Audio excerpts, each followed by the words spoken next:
Convido a compor a mesa e presidir a conferência de encerramento do primeiro módulo presencial de formação continuada de 2019, o excelentíssimo desembargador do Trabalho da 12ª Região, Gilmar Cavalieri.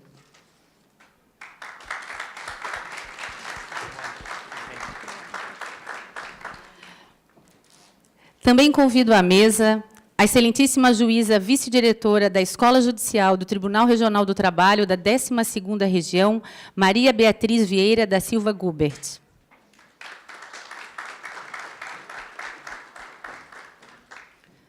E, para ministrar a conferência de encerramento, papel do TST na uniformização da jurisprudência pós-reforma, convido o excelentíssimo senhor ministro do Tribunal Superior do Trabalho, Valmir Oliveira da Costa.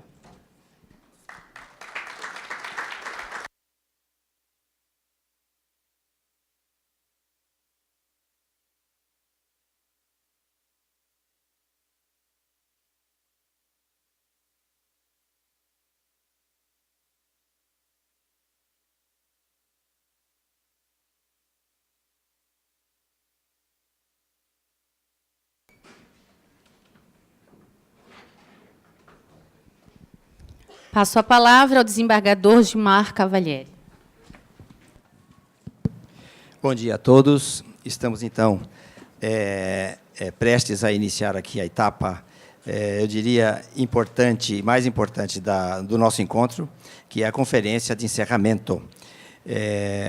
Agradeço muito a presença do ministro Valmir Oliveira da Costa, que, com certeza, trará luzes sobre um tema que hoje nos preocupa muito, que é a questão da uniformização da jurisprudência e as novas regras trazidas pela reforma trabalhista.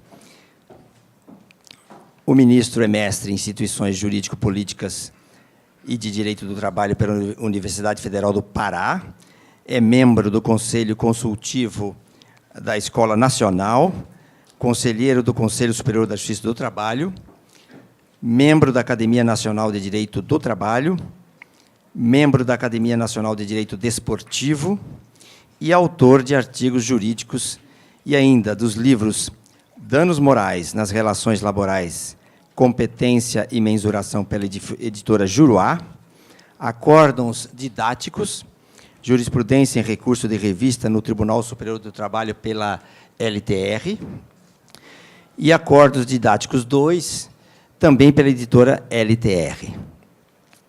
Muito bem. O ministro Valmir, Vossa Excelência, fique à vontade. E nós estamos, assim, apreensivos, porque o tema é realmente preocupante. Vossa Excelência, fique à vontade. Vossa Excelência tem a palavra. Muito obrigado. Bom dia a todos. Eu quero, em primeiro lugar, cumprimentar o desembargador Gilmar Cavalieri, que durante um período foi convocado no TST e atuou brilhantemente, nos ajudou muito.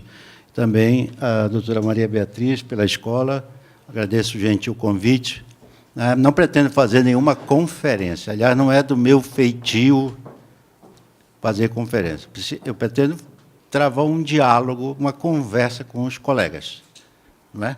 E espero que essa minha palestra tenha um link, porque há pouco uma colega falou que todas as palestras estão linkadas, né? Eu me lembro de uma pergunta que foi feita à mesa, né?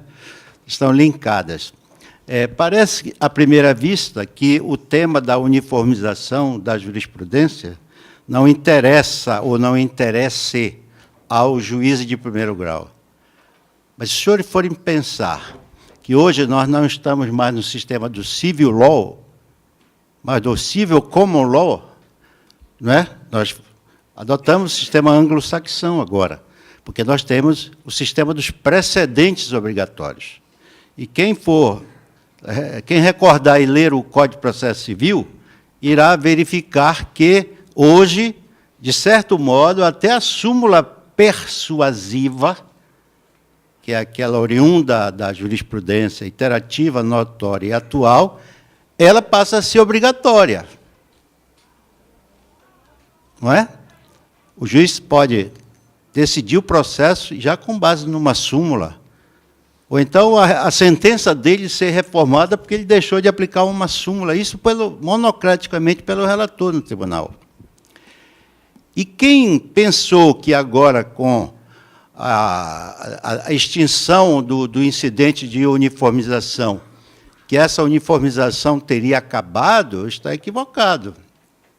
A necessidade de uniformizar continua, porque, embora a Lei 13.467 tenha revogado os parágrafos 3º, 4º e 5º do artigo 896, o Código de Processo exige ainda hoje, no artigo 926, que o tribunal mantenha a sua jurisprudência estável, íntegra e coerente, só cabendo alteração pelo distinguish, que foi há pouco falado aqui.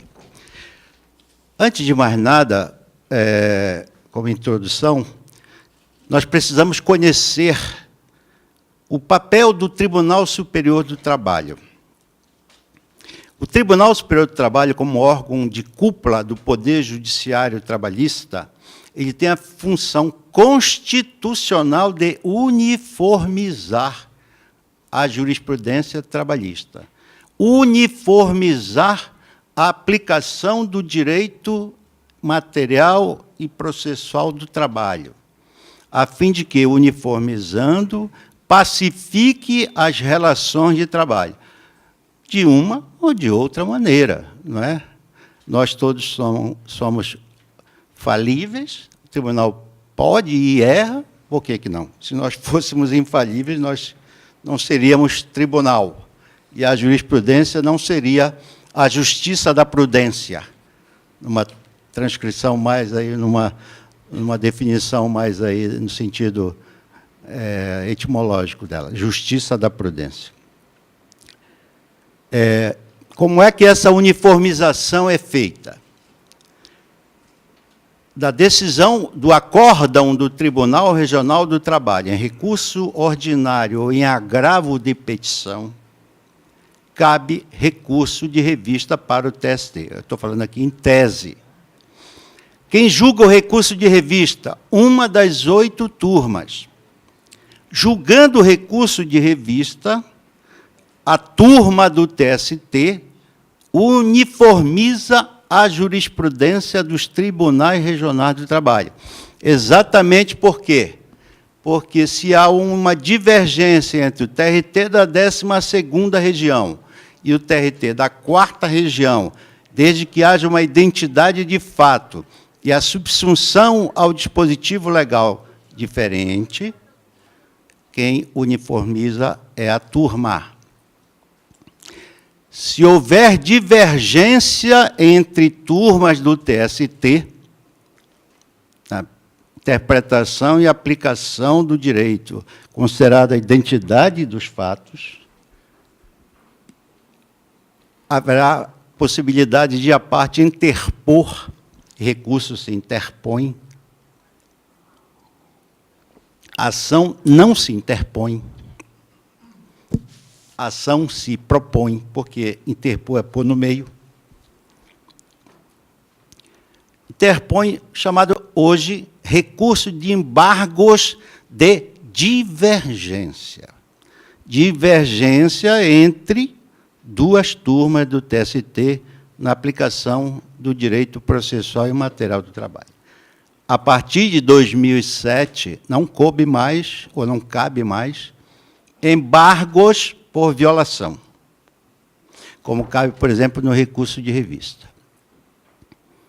Nem em violação da Constituição, só por divergência entre 2 turmas, não é entre uma turma e o TRT, porque não existe, ou entre a decisão da turma e uma decisão da SDI. A SDI 1 é o órgão interno que uniformiza a jurisprudência das turmas, consequentemente, a jurisprudência nacional. Ok? Então, a SDI 1. A SDI 2, essas subseções foram criadas pela Lei 7.701, lá adiante eu vou voltar nela, quando eu falar do artigo 702 da reforma.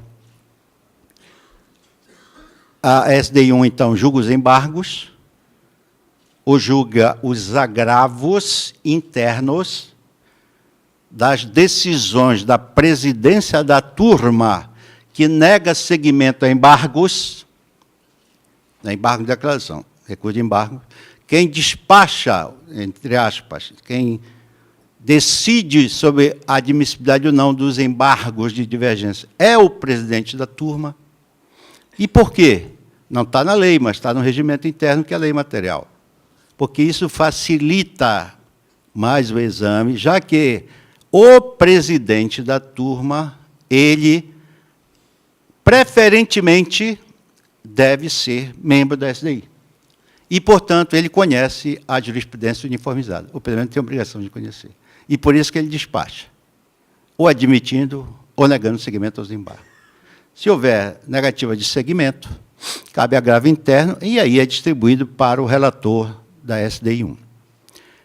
É assim que funciona a uniformização do tribunal.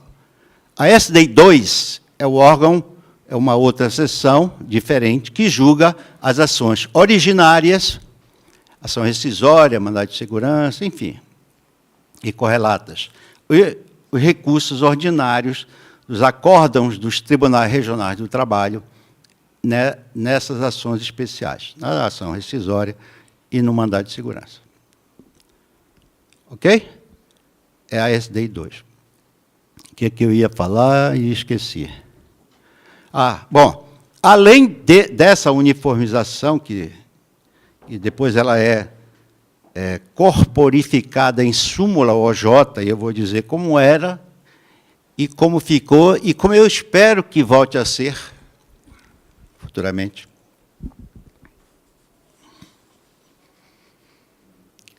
Além dessa uniformização, nós temos os incidentes de recurso de revista repetitivos ou de embargos repetitivos. Esses processos que têm identidade de matéria, eles são afetados para julgamento no incidente. O tribunal ouve a sociedade em audiência pública para fornecer subsídios ao julgamento e, posteriormente, o pleno do tribunal julga o incidente de recurso repetitivo. E aí ele vai extrair uma tese jurídica que vira um precedente obrigatório, chamada teoria dos precedentes. Esses precedentes são vinculantes. Nem o juiz de primeiro grau pode descumprir, a não ser que haja distinção. Distinguish, aquela palavra agora.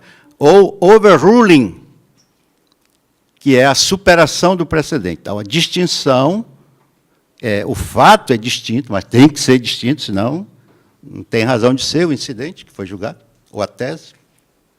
E o overruling é quando a tese está superada. Pode ser uma lei nova, ou um fato novo, enfim.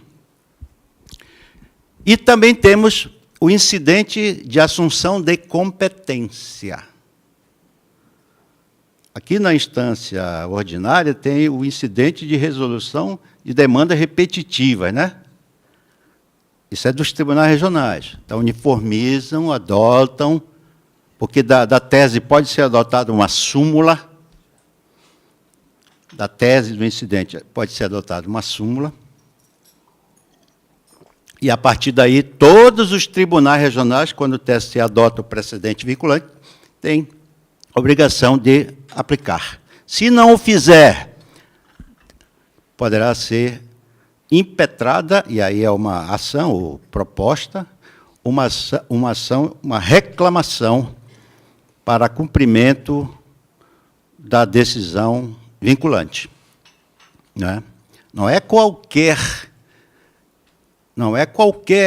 decisão que se torna um precedente que se submete a uma reclamação. Estou acostumado a receber reclamação porque deixou de cumprir um acórdão do órgão especial do TSE. Não é precedente vinculante. É acórdão, decisão. Precedente vinculante é incidente de recurso repetitivo IRDB aqui na instância ordinária, o IAC, assunção de competência. Esses são vinculantes. Desses cabe reclamação. E essa reclamação tem natureza jurídica de ação. Ela não é recurso, é ação. Está pacificado pela jurisprudência suprema, porque havia divergência na doutrina a respeito disso. E aí se forma a uniformização da jurisprudência, dessa maneira.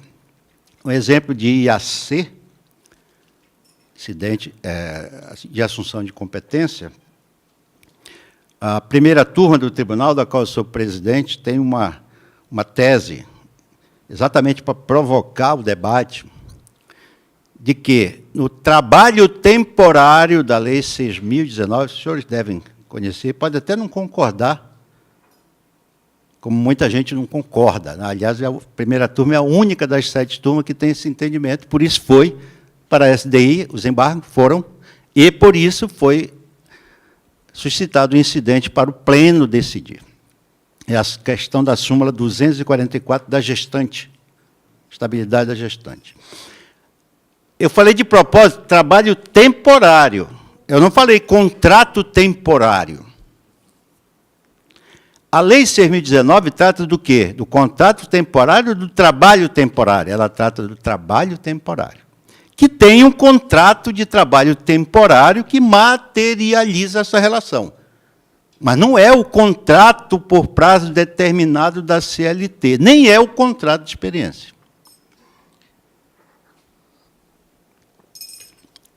E por que nós dissemos que a mulher que firma o contrato temporário ou presta o trabalho temporário, naquelas situações, acréscimo extraordinário de produção, substituição temporária, por que ela não teria a mesma proteção da garantia de emprego que tem a mulher que é contratada por experiência, por exemplo, e fica grávida? Ela não vai ficar grávida só para se manter no emprego. Mas pode acontecer. Porque a primeira razão é a empresa tomadora dos serviços, a cliente, ela não é empregadora. Ela precisa de secretária 30 dias. E eu não estou falando por causa do prazo, não, tá, gente? Não é o prazo, porque no contrato de trabalho por prazo determinado tem estabilidade. E eu fui um dos primeiros que disse que a gestante tem estabilidade no contrato de trabalho por prazo determinado, até no de experiência. Por quê? A experiência para verificar a aptidão do trabalhador em permanecer na empresa. É diferente. E é um contrato da CLT. A Lei 6.019, a CLT não se aplica para ela. Primeira questão. A segunda é que a interpretação do artigo 10, 2b do ADCT, fala empregado. A empregada, no caso. Que empregada é essa? É a empregada regular. Ministro, está interpretando onde a lei não interpretou. Não, eu estou interpretando até no limite da lei. Eu não posso estender a aplicação da lei para casos que ela não previu. Esse é o primeiro aspecto. O aspecto principal, eu já vou lá. Então, Lei 6.019, trabalho temporário. Ela não é empregada da empresa cliente, nem é empregada da empresa prestadora de serviço, da empresa de mão de obra. Quer dizer que se a empresa locadora de mão de obra, ela precisa ter um quadro funcional fixo de secretária, de garçom, de não sei o quê, precisa? Eu pergunto, precisa? Onde ela vai buscar esses trabalhadores? No mercado. Então, eles não são empregados dela, nem do cliente. Você vai onerar a empresa de trabalho temporário pagando o salário daquela trabalhadora durante todo aquele período, até 5 meses após o parto, ou do cliente, ele nunca mais vai contratar ninguém de empresa de trabalho temporário. Ele contrata alguém de experiência lá e fica lá 30 dias. Mas o mais importante, e não me argumentem com proteção da criança. Não. A lei previdenciária protege. Todas as garantias da trabalhadora estão na lei previdenciária, inclusive a proteção à maternidade com a garantia do direito ao salário e maternidade. No acórdão do ministro Guchoima, que é da 4ª Região, ele mostra isto muito bem. E foi isso que nos convenceu também de que não há nenhuma desproteção. Mas só estou ilustrando isso, não é que... eu acho que nós vamos perder a discussão lá, quer dizer, a tese não vai vingar, porque se nossa tese permanecer, eu acho que isso vai dar mais liberdade de contratação, sem desproteção. Mas eu não trouxe isso aqui para... Eu sei que o tema é polêmico, tá? Só trouxe para mostrar que houve um incidente de assunção de competência e a matéria está no Pleno. Creio que o Pleno vai dizer que a súmula 244 se aplica também para esse caso. E aí, eu vou me render ao princípio da colegialidade. Vocês pensam, a pressão em cima do TST, das empresas de trabalho temporário, é muito grande, hein? Para que nós mantenhamos esse entendimento. Mas só trouxe isso aí, não é para provocar ninguém. Eu sei que pode ter pergunta a respeito do tema, se foi uma decisão da primeira turma para que provoque o tribunal a respeito. O tribunal disser, tem que aplicar, acabou. Coloca mais um item lá na súmula e está resolvido. Tá bem, gente? Não me olhem aí, que esse ministro é malvado, coitado. Vai. Já disse, fui eu que dei a primeira estabilidade provisória de gestante em contrato de trabalho para determinado, era contrato de experiência. Tá? Então, não sou tão mal assim, tá bem? E outra coisa, não me venham argumentar também, porque não é correto, que o Supremo já decidiu que contrato temporário tem estabilidade de gestante. Não é o da Lei 6.019, é o da Constituição, do artigo 37, inciso 9, sei lá, o 13, sei lá, aquele que diz contratação excepcional de interesse público, é aquele. Está bem? Mas eu creio que vai prevalecer a ideia de que ela tem estabilidade. Paciência, aí nós temos que aplicar. Então, isso está em incidente e de assunção de competência. E sairá daí uma tese vinculante que deve ser posta na súmula 244 até para esclarecer. Como é, então, que, como ocorria a uniformização da jurisprudência antes da Lei 13.467? Bom, há um procedimento, ou havia um procedimento, no regimento interno do tribunal. Por que essa matéria consta do regimento interno? O procedimento não é norma processual, é procedimental. Porque tanto a Lei 7.701, de 88, como a Constituição, nos artigos 96 e 99, se a memória não falha, estabelece que o tribunal se organizará, ou os tribunais se organizarão por meio de seus regimentos internos. Já falei que regimento interno é lei em sentido material, tá bem? Ela não é em sentido formal. E é lei por delegação da Constituição. Por isso que os tribunais têm regimento interno. E depois eu vou dizer lá na frente por que eu estou falando isso. Bom, havia um procedimento para a criação de enunciados de súmulas. Súmula é a suma do julgamento, é a tese jurídica. Desde que houvesse um determinado número, a quantidade de decisões de turmas, se não me engano, na época eram 10 decisões de turmas, ou 3 acordos unânimes da SDI1, já era possível elaborar um projeto de súmula ou de orientação jurisprudencial. Essa orientação jurisprudencial ela não estava prevista na lei, agora está. Porque foi criada pelo costume. Segundo consta, eu não sei se é verdade, não sei se o ministro Marco Aurélio anotava num caderno, ou o ministro Vantuil, as decisões E aí passaram a adotar aquelas decisões como jurisprudência interativa notória e atual. E aí passou-se a adotar OJ, orientação jurisprudencial. Então, elas foram criadas, as orientações, mais de 400, eu acho. Tanto da SDI, quem tem a orientação é da SDI 1 e da SDI 2, cada uma na sua competência. Tem a orientação da SDC, de dissídios coletivos, mas essas orientações elas não servem para fundamentar recurso de revista nem embargos, da SDC, dissídio coletivo, fui 8 anos da SDC, por isso que eu gosto daquele tema que falaram há pouco, negociação coletiva.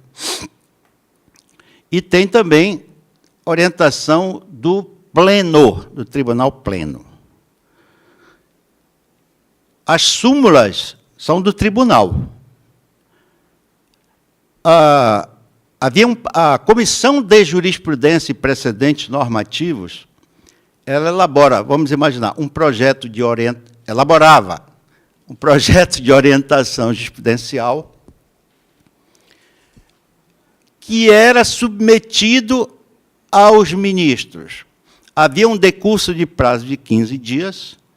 Se não houvesse objeção, a OJ era publicada no Diário Oficial e passava a valer. Não precisava do pleno. A súmula, não. Havia o projeto de súmula e depois se marcava uma sessão do pleno para aprovar. E precisava do quórum qualificado. Perfeito?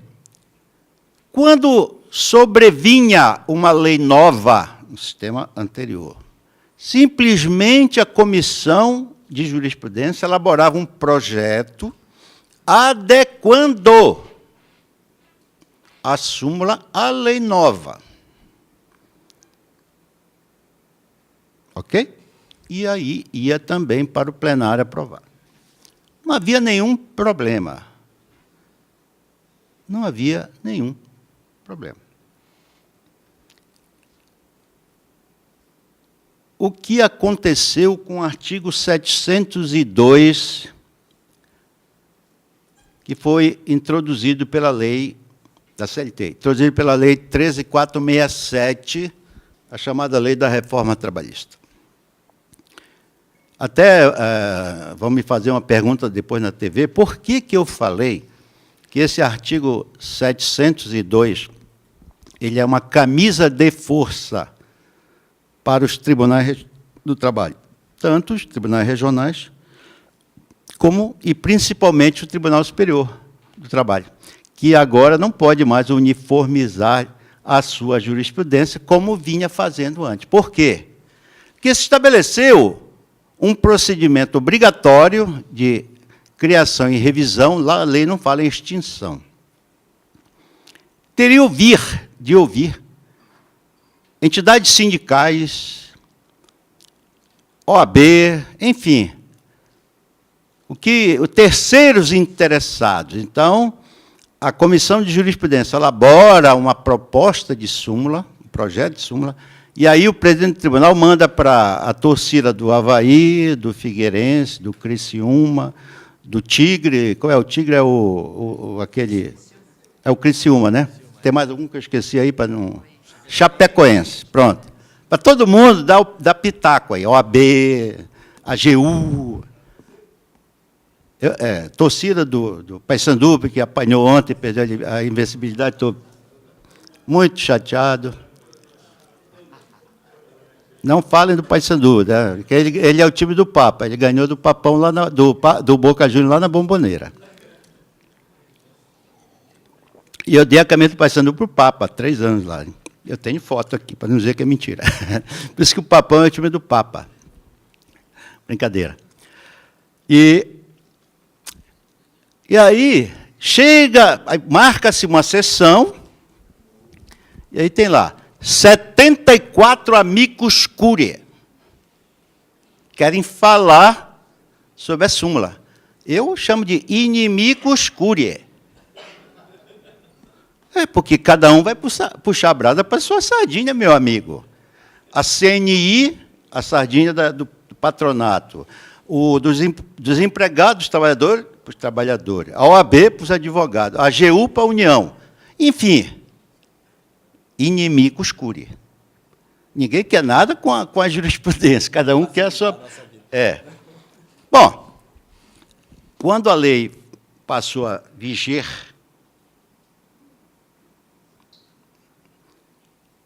estávamos elaborando o regimento interno na gestão do ministro Ives Gandra. E, naquela reunião administrativa,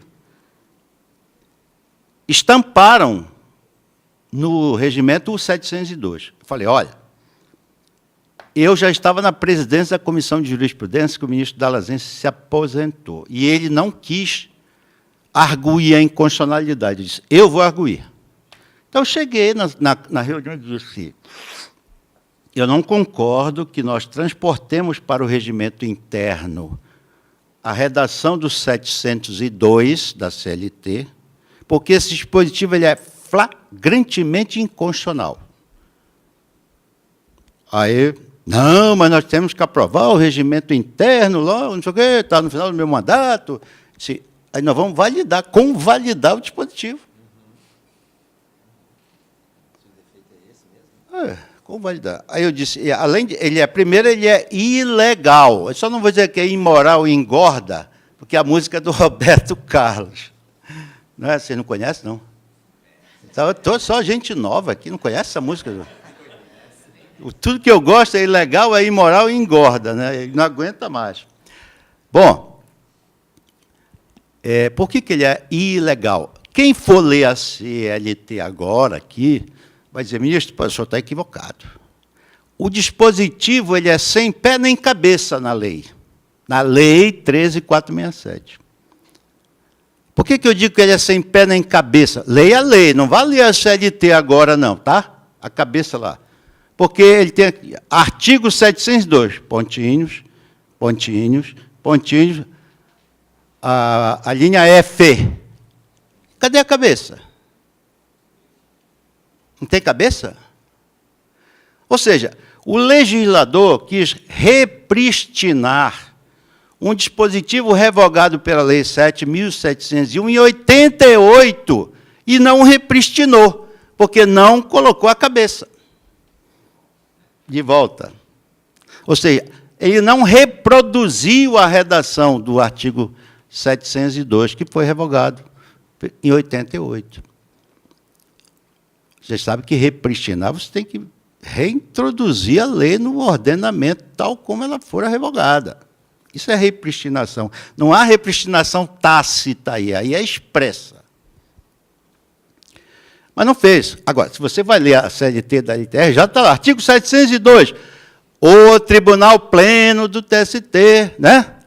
Por quê? Porque o editor ele reproduziu o dispositivo do Decreto-Lei 2.244, sei lá, é o número. Pode olhar que tem lá. Ora, que ele não tinha isso. E não tem. E esse dispositivo é que veio criar, então, esse procedimento que inviabilizou a função do TST de uniformizar. Ora, o que é a jurisprudência?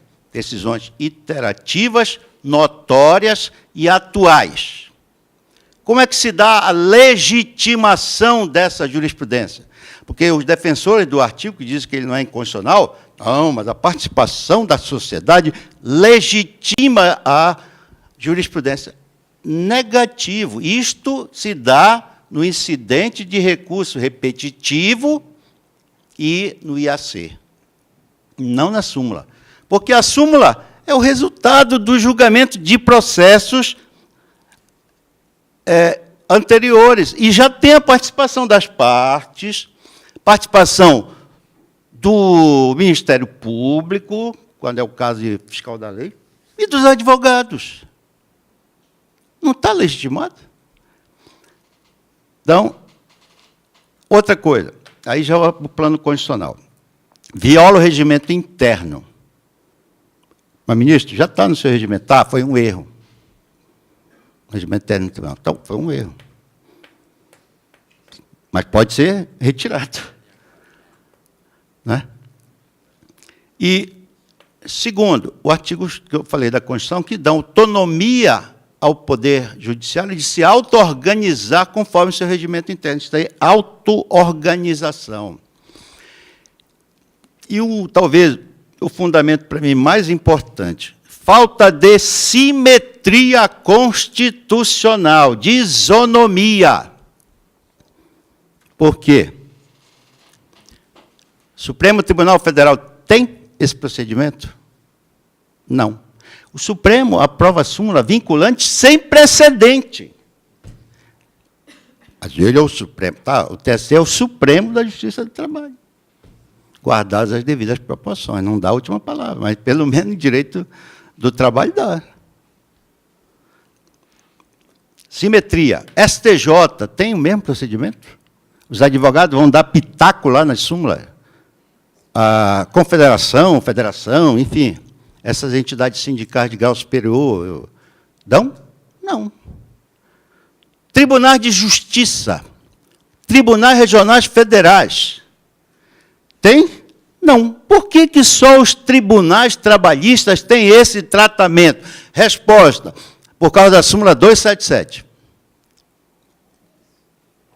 Quem não lembra da súmula 277, é aquela súmula que tratou da ultratividade da norma coletiva, que trazia cláusula de natureza social, cláusula normativa, não era cláusula obrigacional, nem cláusula econômica, era cláusula normativa. O que é cláusula normativa? É aquela que se integra como direito social ao contrato de trabalho, porque ela é mais benéfica.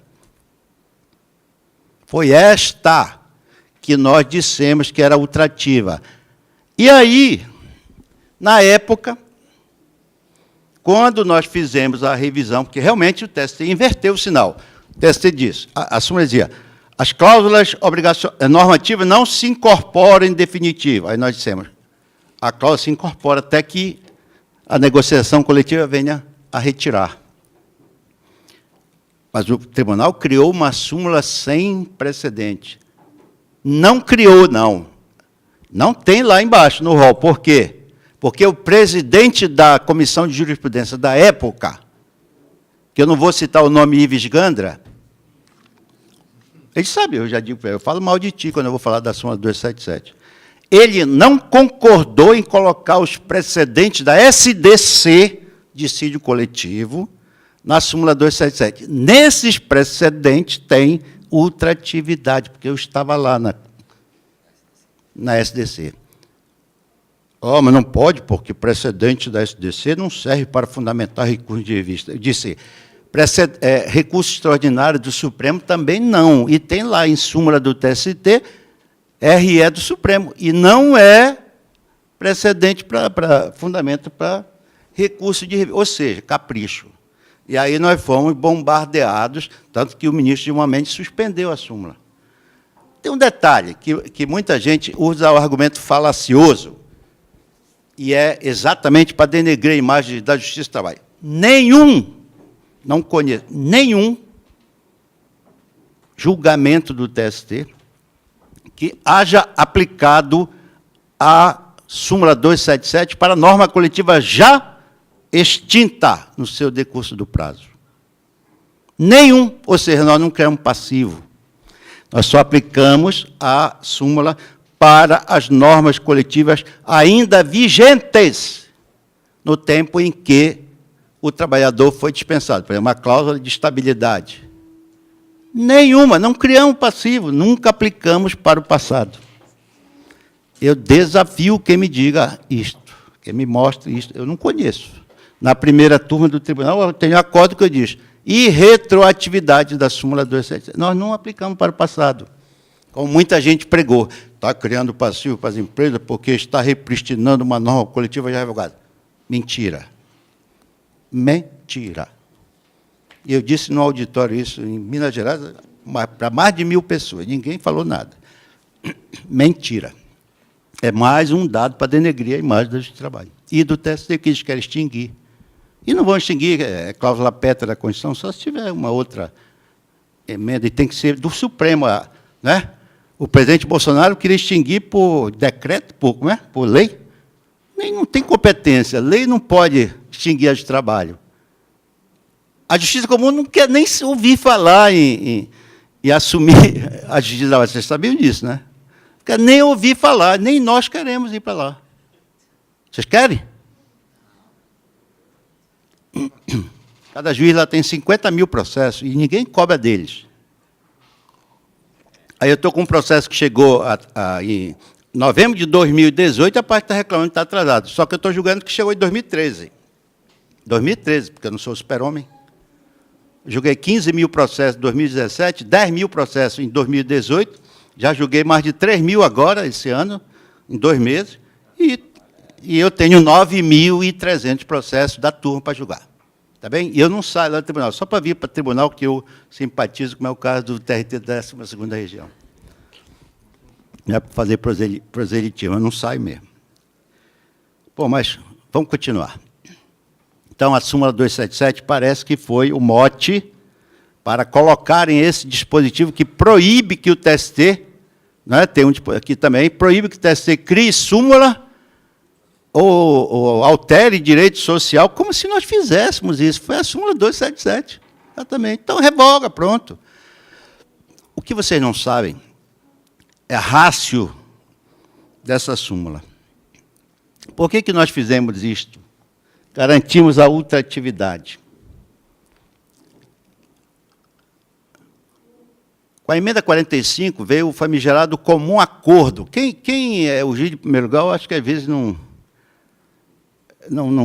o assunto não é muito interessante, porque é mais para o tribunal, né? Mas vejam bem, eu perguntei na prova oral, agora do concurso nacional, tem algum candidato que fez a prova aqui? Algum que já... Não, né? Já não tomaram posse, não? Ah, não tomaram. Eu perguntei assim, pode haver delegação de competência para instruir dissídio coletivo de natureza econômica?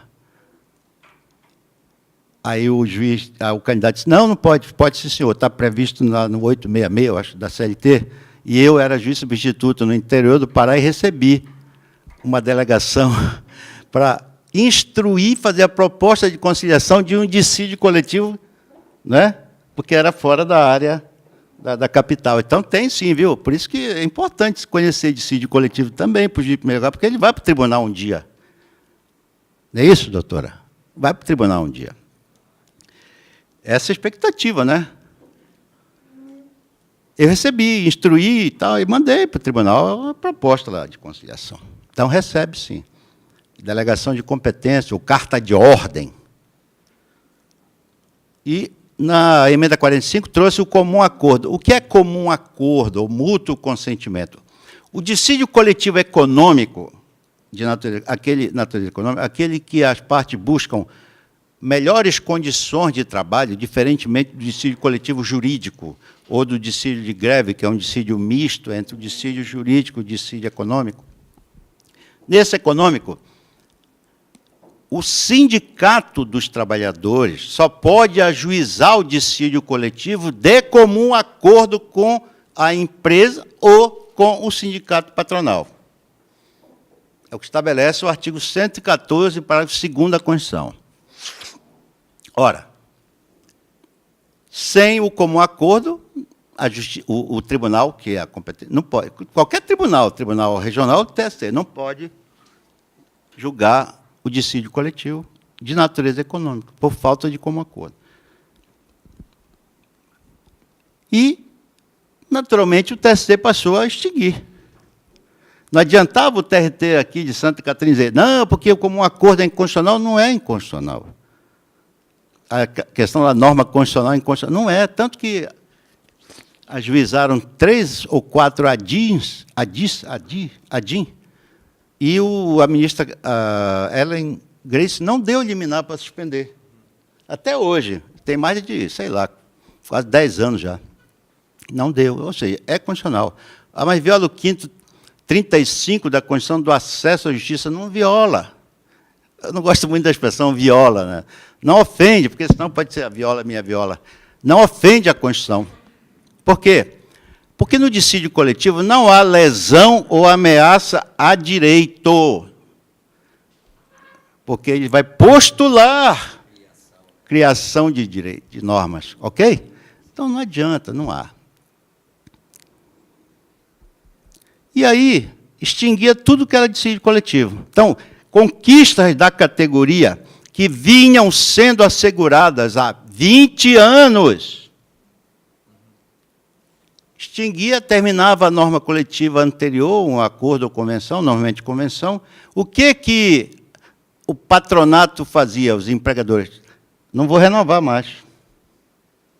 Não concordo em renovar a norma coletiva anterior. Como? Conquista, 20 anos de garantia de emprego? Não, não vou. Quando ajuizava o dissídio coletivo, ele opunha o comum acordo. Olha, eu não concordo.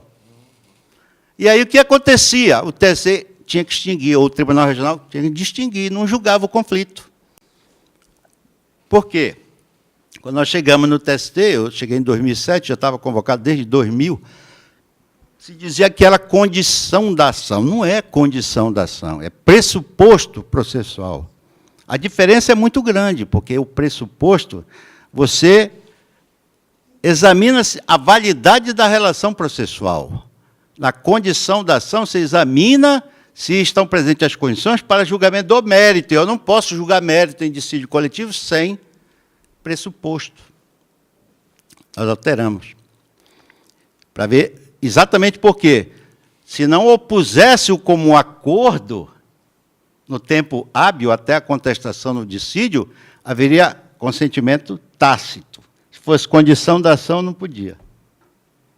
Porque era de ofício.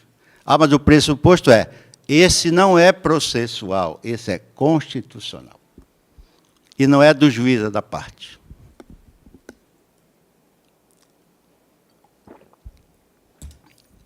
E aí, como então garantir as cláusulas? Não podia. Por isso que nós fizemos a súmula 277, para forçar a negociação coletiva. Entendeu? Para forçar a negociação. Aí, garantia a cláusula, e aí eles tinham que vir, olha, eu quero alterar, então negocia. Essa a ratio decidente. Não é? Porque os velhinhos lá do TST, né? Eu também pensava assim quando eu era juiz, aqueles velhinhos, não sabem nada lá. Eles já pensam. Nós pensamos. Pelo menos tentamos acertar. Então, nós fazemos as coisas para acertar. Ninguém faz nada para errar. Bom, voltando à história. Vocês estão com pressa de terminar? Eu vim aqui para isso. Não, já vou chegar lá. Bom, aí, então, na época do ministro Dallazem, nós elaboramos projeto de súmula e de OJ, adaptando as súmulas, adequando as súmulas à Lei 13.467. Por que nós não propusemos simplesmente revogar uma súmula contrária à reforma? Porque nós fizemos uma regra de modulação de efeitos. Vamos lembrar aqui o que eu gosto muito, eu só não lembro o número dela, acho que a súmula do preposto, que eu chamo. Acho que é 340. Quem é que sabe de cabeça aí? Eu já sabia. 345, é isso? Hã? 377. Obrigado, colega.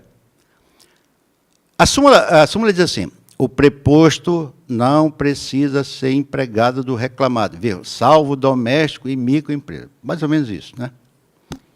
O que veio a lei disso? O preposto... não, a súmula diz, o preposto precisa ser empregado, né? Salvo. O que veio a lei diz? O preposto não precisa ser empregado. Ora, antítese, né? É o contrário. É o contrário. Bom, nós propusemos uma regra de transição. Até 10/11/2017, aplica-se a regra anterior. Preposto precisa ser empregado. A partir, quer dizer, para as ações, não é a partir, para as ações anteriores a 10/11, redação anterior. para as ações ajuizadas posteriormente à lei, aplica a lei. Regra de transição. Regra de modulação. Por que nós tivemos de fazer isto? Porque o Tribunal Superior do Trabalho, como tribunal de uniformização, ele precisa de regra de julgamento dos recursos interpostos anteriormente à lei. Porque nós não podemos aplicar a lei retroativamente para violar direito adquirido e ato jurídico processual perfeito. Imagina um recurso julgado aqui e aplicou a súmula 377. Aí chega lá e diz, não, mas agora a lei alterou, eu vou reformar e aplicar a lei nova. Não, aí eu estou violando a Constituição Federal. E nós precisávamos disso, porque eu não ia dizer, não, então eu vou revogar a súmula 377 e esses processos aqui eu vou julgar de acordo com a súmula revogada. Isso não existe. Juridicamente não existe. Mas, bom, nós adotamos essa revisão, acho que em 35 súmulas que tratavam de direito processual. Só propusemos a alteração de direito material do trabalho na súmula 90, se não me engano. Por que nós não adotamos em relação, por exemplo, à prescrição? A súmula 294. Essa súmula é a que dá mais dor de cabeça na gente. Descumprimento ou alteração do pactuado. Isso não existe na lei, gente. Eu sempre fui contra. Prescrição é prescrição, acabou. Ou é extintiva, não é? Total ou parcial. Não existe descumprimento e alteração. Onde está essa regra na lei? Não tem. 2 ou 5 anos, acabou. É isso. Isso cria insegurança. Eu acho, né? Sou contrário, mas é muito difícil distinguir na prática, né, irmã? O que é descumprimento ou alteração? O PCCS da empresa é descumprimento ou alteração? Então é muito difícil. O legislador veio e acabou com a conversa lá e botou o descumprimento ou alteração, precisa de 2 ou 5 anos, acabou. Não é isso? Só que nós não podíamos aplicar para o passado, porque tem regra de transição. Então, o que nós fizemos em relação ao direito material?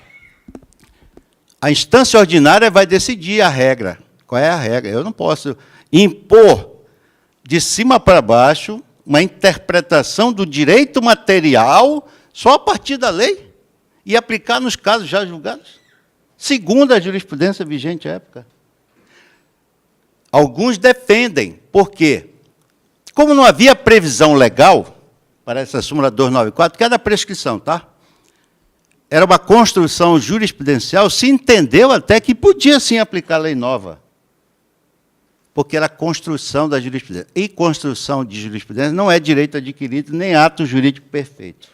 Correto? E essa foi a interpretação da própria comissão, mas nós entendemos que era melhor deixar para as instâncias ordinárias decidir esse imbróglio. Fizemos a regra de transição de direito processual. Por quê? O direito processual, na doutrina, todos sabemos, tem princípios e regras que nos permitem aplicar direito intertemporal de uma maneira talvez mais tranquila. Vocês lembram daquelas 3 teorias? Teoria da unidade do processo, é a lei que rege todo o procedimento, desde o início até o final. Teoria das fases do processo, cada ato processual é regido pela lei vigente ao tempo que ele foi praticado. E a teoria do isolamento dos atos processuais. Aqueles atos praticados até aquele momento são regidos pela lei anterior. Os novos que dele não dependem são a lei aplicada pela lei nova. Exemplo, há uma sentença e há uma previsão de um recurso. Esse é o exemplo talvez mais fácil. Vem a lei nova e diz, não cabe mais recurso dessa sentença. Eu não posso aplicar esta lei nova para este caso, porque aí é a teoria do isolamento. A lei vigente ao tempo permitiu o recurso, então tem que admitir o recurso. Um exemplo da teoria da unidade é o caso do procedimento sumaríssimo. Começa o rito e continua até o final. A lei nova não pode alterar o procedimento. E das fases depende do ato que for praticado no processo, segundo a lei vigente ao tempo que ela foi praticada, e também não pode ser alterado. Então, isto em direito processual é fácil. Agora, vai aplicar essa regra, o que é direito adquirido em questão de material? É muito difícil. Coisa julgada não se fala, mas e ato jurídico perfeito? Aliás, o direito mais importante, o sobre-direito aí, é o direito adquirido, nem é o ato jurídico perfeito, é o direito adquirido, né? Tanto processual quanto material. Tem direito processual adquirido. Por isso, nós não nos arvoramos em aplicar essa regra para o direito material. No caso da súmula 90 das horas e itinere, nós não aplicamos desde logo a lei. Por quê? Nós fizemos uma regra de transição no inciso lá. Porque podia haver uma norma coletiva, porque a lei diz que as horas de itinere, a lei nova, não tem mais natureza salarial, não é isso? Não tem, não são computadas mais, como hora extra. E a súmula diz que sim. Só que nós pensamos assim, pode ser que haja uma norma coletiva vigendo que assegure a natureza salarial das horas itinere.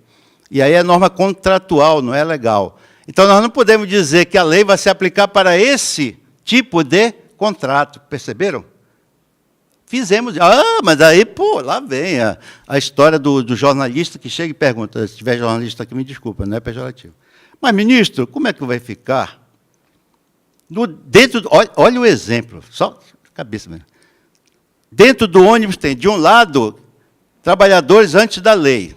Esses têm direito à hora itinere. Do outro lado, tem trabalhadores admitidos depois da lei. Aqueles não têm. Eu disse, em primeiro lugar, o empregador não vai fazer isso. Não vai existir isso. Ele não vai dispensar também todos, que é a defesa da coisa, todos os empregados para contratar outros só para não pagar a hora itinere. Isso não existe, gente. É bom senso. Quem vai dispensar todos os trabalhadores para contratar novos pela nova lei? Isso é cabeça, né? Só cabeça. Mas tem esse tipo de coisa. Bom, levamos alteração para o plenário. O ministro Ivo já tinha chamado todos os amicus curiae, entre aspas, todos lá, 70 e pouco para falar. Aí eu disse, presidente, eu peço a palavra que eu vou pedir para suspender, eu era o presidente da comissão, suspender o julgamento, porque há um processo na SDI 1 que eu vou arguir a inconstitucionalidade do artigo 702. Aí, todo mundo, pô, a sociedade está esperando uma resposta. Não é a sociedade, quem está esperando são os interessados ali. Advogado interessado em honorários. As outras partes em ganhar, cada um quer o seu quinhão. E a sociedade que fique para lá. Não é nada de sociedade, não. Nada de sociedade. E depois, aí eu suscitei, e nós já tínhamos acertado que nós íamos suspendemos. Aí pronto. O TST não deu resposta para a sociedade. Que resposta? Vocês querem que nós extingamos as súmulas todas para aplicar reforma para tudo que é processo? Nós não vamos fazer isso, nós temos que obedecer à Constituição Federal. Nós não podemos ter medo, gente. Nós somos juízes. Quem tem medo vai embora para casa, pede um boné e se aposenta, se puder. O juiz tem que ter coragem. Uma vez, uma juíza que já faleceu, disse assim, isso que é juiz macho, disse para mim. Porque eu peitei lá um determinado executado. Ou seja, juiz macho é que tem coragem, não é sair batendo em ninguém, nem agredindo. É macho para decidir, não interessa se vai desagradar a sociedade. Ontem, na SDI, nós julgamos um caso muito interessante. Aliás, julgamos uns 2 ou 3 casos muito interessantes. Nós estávamos discutindo se câncer de próstata é doença estigmatizante. O que vocês acham? As mulheres não sabem, mas os homens... Bom, eu espero que ninguém tenha tido nem vá ter aqui. Alguém chega por aí dizendo, eu tenho câncer de próstata. Oh, legal, né? Ah, bacana, hein? Legal. que sabe que nós temos uma súmula que trata disso. A questão não era definir, porque tudo é técnica de processo, não era definir se câncer de próstata é ou não é estigmatizante, que é. É, sim, claro que é. Era quem tinha o ônus da prova. Isso é questão jurídica. A súmula diz, presume-se. Há uma presunção de que a dispensa foi discriminatória. Presunção hominis, que decorre das coisas normais, né, da compreensão normal. Aí disseram que era o reclamante, mas não é o reclamante. A súmula diz que é uma presunção. Quem tem que destruir essa presunção é o empregador. Ele que tem que provar que o empregado tinha 28 anos de serviço, era a maior autoridade da empresa, daquela região, alto funcionário, e foi dispensado sem razão nenhuma. Aí tem que invocar aquela justa causa empresarial, a analogia do cipeiro, né? Motivo econômico, técnico, financeiro ou disciplinar. Não invocou nada. Não, foi dispensado. Não, mas por quê? E a empresa sabia que ele tinha câncer de próstata. Né? Câncer de próstata. Mas nós resolvemos pela questão processual. Eu acho que foram... Teve um ministro, eu não vou citar o nome, esse eu não vou citar o nome, pelo amor de Deus. Disse assim, não, mas a pessoa que tem câncer, eu tenho piedade. Eu fico com dó. E o que é dó? O que é piedade? É estigma. Eu estou com pena, porque aquela pessoa está doente. Estigma. Não é preconceito, é estigma. Não é? Eu tenho dó, piedade. Então, estigmatizante. Você ficou... Em condições normais, a pessoa teria piedade? Não. A gente tem piedade de alguém porque está bem? Não. A gente tem piedade de alguém que está mal. Então, estigma. Mas, deixa para lá. Perderam. Foi, acho que, 9-3. Perderam. O reclamante vai ter direito a voltar para o trabalho. Só se o Supremo reformar. Eu duvido que a matéria aí não é processual, não é constitucional. Dificilmente. Não, é só exemplo, tá? Também tem outros casos de empregado que abusa também. Então não é só para um lado para o outro, porque eu sempre digo que o juiz tem ideologia, mas ele não deve aplicar a sua ideologia quando ele for julgar. Principalmente num tribunal superior, onde você uniformiza a jurisprudência a partir da aplicação do direito, né? Claro que você tem simpatia para uma tese ou para outra, mas é a técnica que tem que presidir o julgamento. Não, eu vou superar esse óbice aqui, porque coitadinho do reclamante. Para com isso. Por que não é coitadinho do reclamado também? Já que está com piedade aí, com dó. Às vezes uma assessora minha chega, mas ministro, você é reclamante. Falei, olha, coitadinho é filhote de rato que nasce pelado. Eu digo para ela, pode aplicar técnica aí, não quero nem saber. Para quê? Se eu fizer coitadinho para um, o outro lado, eu estou tratando desigualmente. Né? Então, em processo, gente, não existe. E em direito material também. Então, nós levamos, foi suspenso o julgamento das súmulas, nós aplicávamos a regra de transição.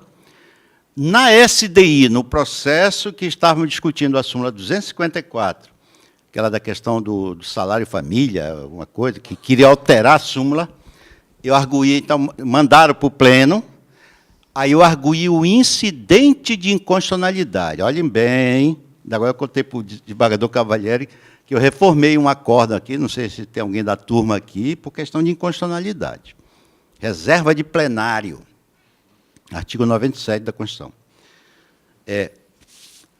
O relator suscita o incidente. O órgão fracionário julga o incidente, acolhe ou rejeita. Se rejeitar, prossegue o julgamento. Se acolher, manda para o plenário. Aí o plenário vai julgar a inconstitucionalidade, não é mais o incidente. O plenário não pode chegar e dizer, mas esse incidente não cabe. Está superado, meu amigo. Agora diga, é ou não é constitucional? Perfeito? É que teve um caso aqui que eu reformei um acórdão de uma turma que o juiz declarou inconstitucionalidade. O juiz de primeiro grau. Ele pode. Controle difuso, ele é o juiz soberano. Por isso que eu tenho inveja, eu queria voltar a ser juiz substituto. Eu sou de carreira, né? Vocês sabem. É muito bom que se é o juiz, ou o juiz de primeiro grau, é o juiz. Ele que manda. E por isso que o poder dele é muito grande, tem que tomar cuidado. E aí o juiz declarou inconstitucional um dispositivo da CLT, que eu não lembro, que trata de menor aprendiz. Parece que era o time era o Figueirense, que tinha uma escolinha de futebol. E aí o juiz declarou inconstitucional, porque esse dispositivo, se não me engano, ele trata de vínculo de emprego de menores aprendizes, e parece que da escolinha não havia. Então, era um negócio desse. Chegou na turma, aqui, a turma confirmou a inconstitucionalidade. Não pode. Aí foi para o TSE, eu anulei. A turma nossa, minha turma, eu fui o relator, anulei e mandei voltar. Vai voltar para mim, porque fica vinculado, né, no mérito. Só estou dizendo isso, não é para criticar nem nada. Apenas para dizer que o incidente arguido no órgão fracionário foi na turma, a turma argue, suspende e manda para o plenário é que julga a inconstitucionalidade. E aí foi feito, foi aprovado por unanimidade a inconstitucionalidade do 702, o incidente, né? O incidente, aí foi para o pleno do tribunal para julgar a inconstitucionalidade, dia 20 de março agora, plenário lotado. Na noite anterior, a CNI, amiga da Corte, ajuizou uma ADC, Ação Declaratória de Constitucionalidade do 702. Ou seja, quer manter os tribunais trabalhistas presos aos caprichos deles. Não é? Quer coartar nossa atividade de uniformizar tanto os tribunais regionais quanto o TST. A nossa função principal vai ter que seguir a reboque das manifestações das partes. Ora, pelo amor de Deus, já falei por quê que eu acho que isso não é cabível. O relator ministro Lewandowski pediu informação. Aí nós reunimos, o que nós vamos fazer? Tem que julgar. Não tem que julgar. Decidimos que nós não iríamos julgar, que, primeiro, poderíamos peitar o Supremo, né? O relator. Relator não... Porque também essa liminar, na ADC, normalmente ela não é dada monocraticamente, ela é levada para o plenário. E ele vai levar para o plenário. Então, pedi informações e nós resolvemos, em prestígio, eu deixei muito claro isso, ao ministro Lewandowski, não era em relação à ação que eu critiquei, não a ação em si, mas a atitude nas vésperas. Tem mais de um ano a reforma, né? Por que não arguiu já há um tempo atrás aí? E o presidente, o vice e o corregedor foram ao ministro Lewandowski, levaram as informações e disseram, olha, está acontecendo isso. Nós fizemos isso. Em sua homenagem, vamos dizer assim, em respeito ao senhor. Portanto, o processo agora está suspenso. Assim, nessa mesma sessão, a atual Comissão de Jurisprudência, presidida pela ministra Cristina Peduzzi, aliás, uma das mais brilhantes ministras do Tribunal, não só ministras e ministros, e será a nossa próxima presidente, se Deus quiser, porque ela é ordem de antiguidade, eles levaram proposta de cancelamento das súmulas, já em razão da reforma. Aí, na reunião administrativa, vem cá, e a regra de transição? Como é que nós vamos aplicar para os processos pendentes? Não, mas a gente coloca na resolução que é só para aplicar a partir da lei. Mas, ministra, o juiz de primeiro grau, ele vai ver, revogada a súmula, ele vai lá na resolução que está lá não sei aonde, para ver que tem uma regra de transição. Por favor, né? Aí o outro pula lá, o autor da lei. Vocês sabem quem é?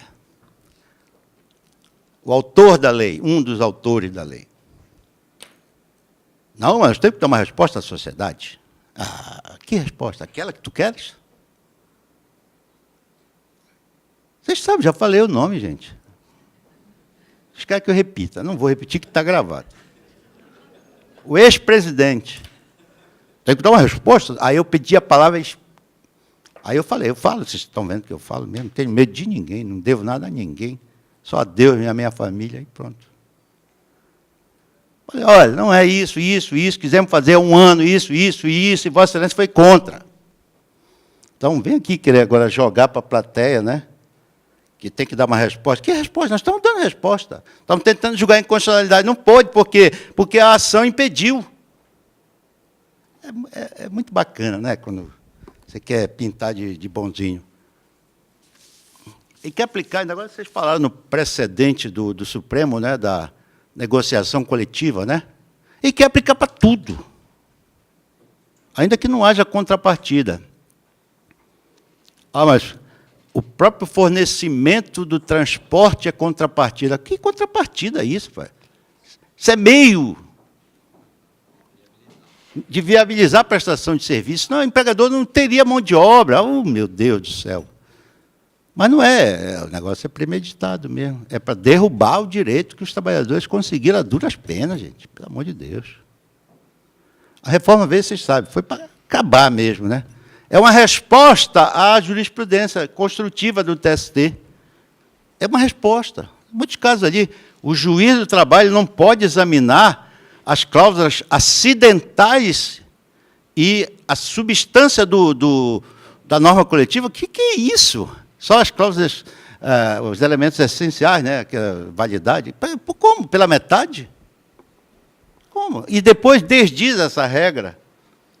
Lá no 600 e não sei o quê, essa é do artigo 8º, quando o juiz do trabalho for declarar a nulidade da norma coletiva, ele terá que anular também a contrapartida. Isso não é mérito? Como é que eu vou anular pela metade a norma? Pergunto. Eu posso anular pela metade?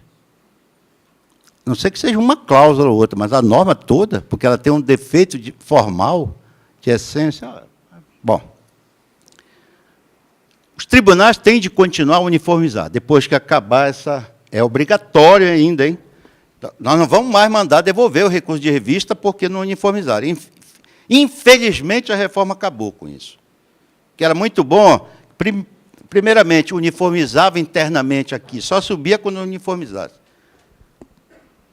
Dava garantia e previsibilidade, segurança ao jurisdicionado, porque agora, vocês têm quantas turmas aqui? 5? 5 turmas decidem de um jeito, 4 decidem de um jeito, e uma do outro. Aí a parte perde, tem 5 processos, caiu ali ele perde. Nas 4 ele ganha. Por que não uniformiza? Por que não continua uniformizando? Né? Se Deus quiser, o Supremo vai declarar inconstitucional. Eu espero. Para o nosso bem, bem da justiça e do trabalho como um todo. Porque senão é melhor extinguir o TST, porque não vai ter mais como... Vai uniformizar fórceps. Eu pergunto, vai se ser refém dos interesses aí alheios? É melhor não ter. E aí, a parte menos favorecida é que vai, como diz lá em Belém, pagar o pato antes do Sírio de Nazaré. Bom, eu já esgotei o tempo? Não? Ainda tenho 2 horas a mais? Ainda tenho... Bom. Oi? A 277, da outra atividade, o ministro Gilmar Mendes suspendeu a aplicação, então nós não estamos aplicando a súmula. Né? Não estamos aplicando a súmula 277. Bom, eu vou fazer o seguinte... Eu vou encerrar aqui e vou ficar à disposição. Eu sei que tem muita coisa para perguntar, eu já não lembro mais o que eu ainda devo falar. Se precisar falar, eu falo qualquer coisa, desde que eu saiba. Desde que eu saiba, né? Então, eu quero me encaminhar, então, para o final, dizendo o seguinte. Nós estamos trabalhando, gente. Com a extinção desse filtro, que era a obrigatoriedade de uniformizar internamente, ou seja, o recurso de revista só subia antes da Lei 13.467, subia no computador agora, né?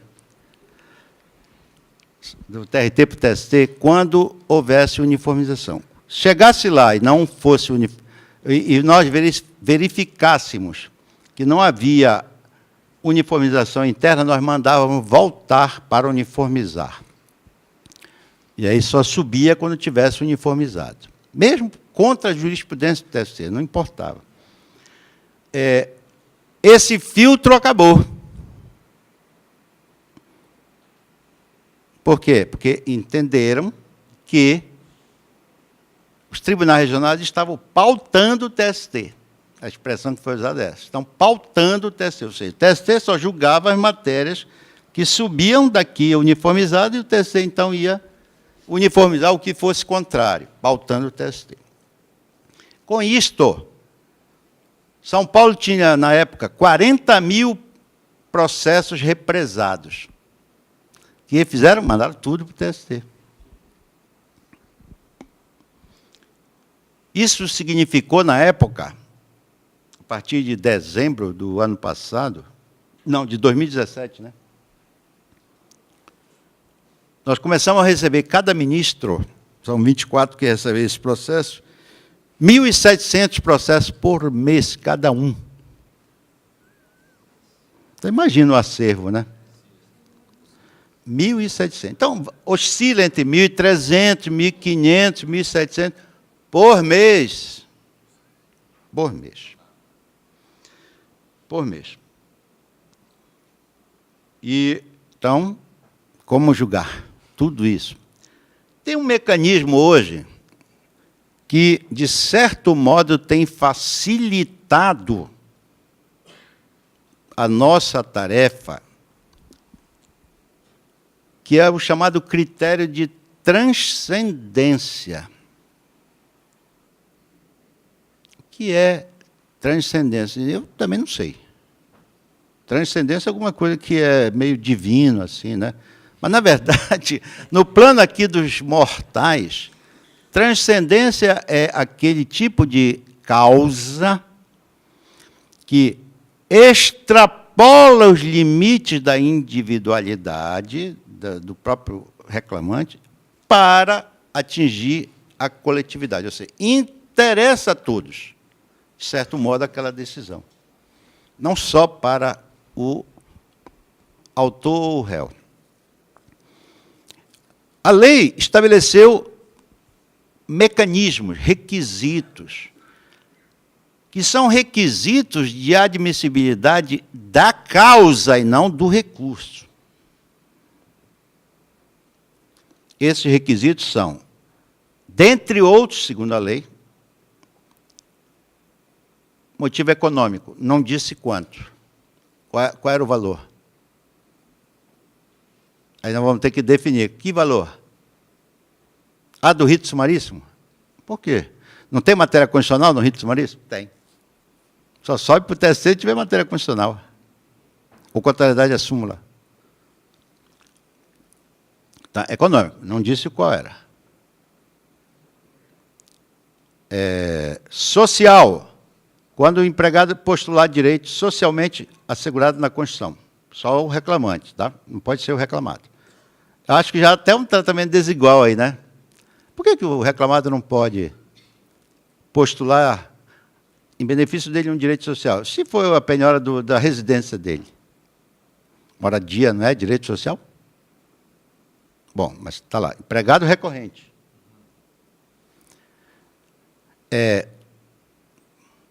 Político.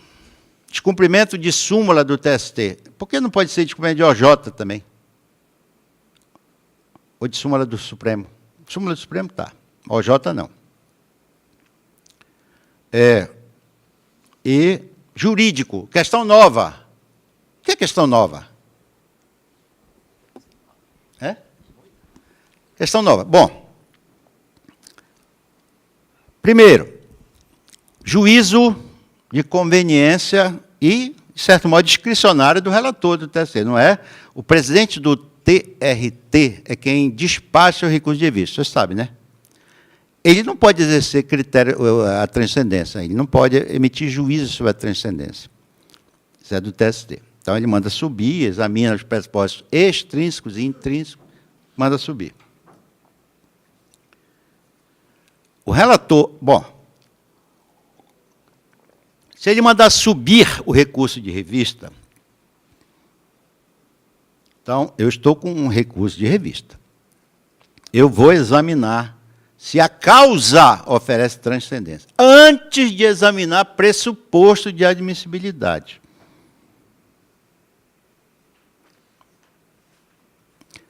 Ok? Então, eu digo, bom, a causa não oferece transcendência econômica, nenhum desses. Nego segmento ao recurso de revista, monocraticamente. A parte recorrente tem o direito processual de agravar dessa minha decisão para a turma, só para discutir a transcendência. Se a turma mantiver a decisão, não cabe mais nenhum recurso. Ou seja, não cabe para a SDI uniformizar a transcendência. Porque diz que se esgota ali a lei. Não chega. A não ser que seja considerada a transcendência, julgada a questão, mas aí vai para... Aí eu não sei se a SDI vai dizer, não, mas não tem transcendência. Eu não entraria nessa discussão, entendeu?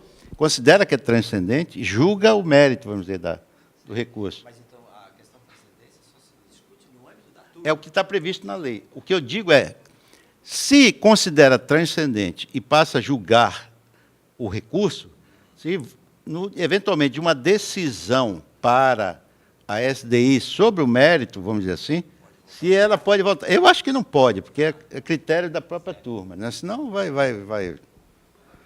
misturar o negócio. Vai tudo. Vai tudo. Mas é que tem gente que pensa além daquilo que está na lei, aí começa... Nós somos os nossos próprios algozes, né? Nós dizemos isso, né? Agora, se o presidente do Tribunal Regional negar seguimento ao recurso de revista, cabe agravo de instrumento, você sabe.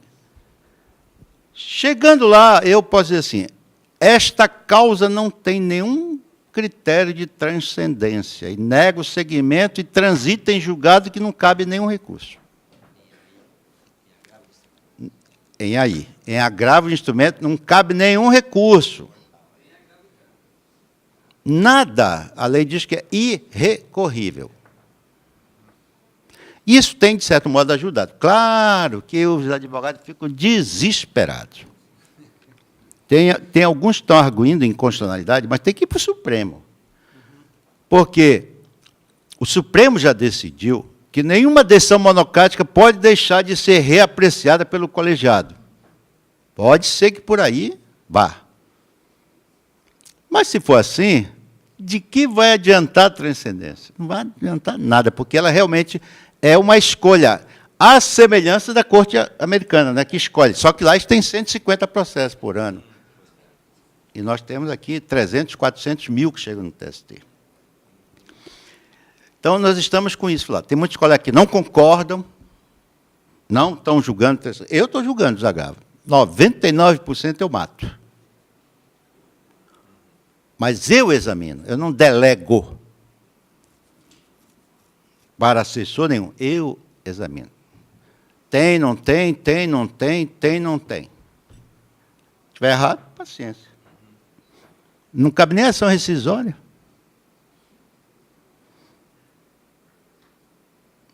Aliás, quem é que é do tribunal que julga ação rescisória? Julga, Gilmar? Não, eu estou na julga ação rescisória? Vocês já examinaram a questão aquela violação de normas jurídicas? Vocês já viram a extensão dessa norma jurídica? Já definiram qual é? Tudo? Lei estadual, municipal, tudo? É? Mas nós não temos que julgar o direito federal do trabalho? É só um contraponto. Quando vai para o TST um recurso de revista, a parte pode alegar violação de lei municipal, distrital, estadual? Sim ou não? Não. Então, não pode. Então, por que norma jurídica para o TST tem que ser norma coletiva? É norma jurídica? Não, é contrato, né?